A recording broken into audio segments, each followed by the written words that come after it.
अस्सलाम वालेकुम दोस्तों, मैं आप लोगों के सामने आज कुछ अहम मुद्दों के ऊपर बात करने की कोशिश कर रहा हूं, क्योंकि हमारे हिंदुस्तान के अंदर में कुछ अंग्रेज के बच्चे अभी भी बाकी हैं। जिस तरीके से अंग्रेजों ने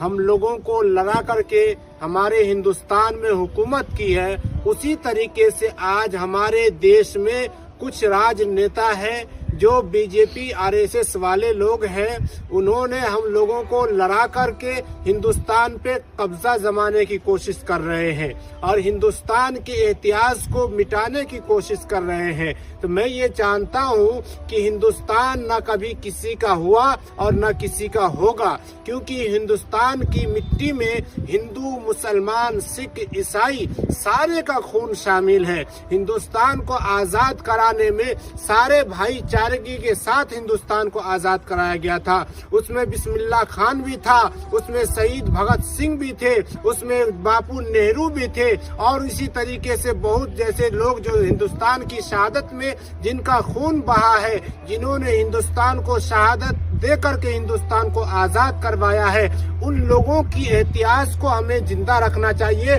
उनकी बातों को हमें याद रखना चाहिए, उनके इतिहास को हमें कभी भुलाना नहीं चाहिए। और बाबा भीमराव अंबेडकर साहब ने जो हमें संविधान दिया है देश को चलाने के लिए, देश के अंदर रहने के लिए, उस संविधान को हमें सबसे पहले मानना चाहिए और उसी संविधान को हमें हर जगह लागू करना चाहिए। जिस तरीके से संविधान में मुसलमान को रहने की आज़ादी है, हिंदुओं को रहने की आज़ादी है, सिखों को रहने की आज़ादी है, ईसाइयों को रहने की आज़ादी है, अपने अपने तरीके से वो अपने मजहब को फॉलो कर सकता है। तो इसी तरीके से मैं भी चाहता हूँ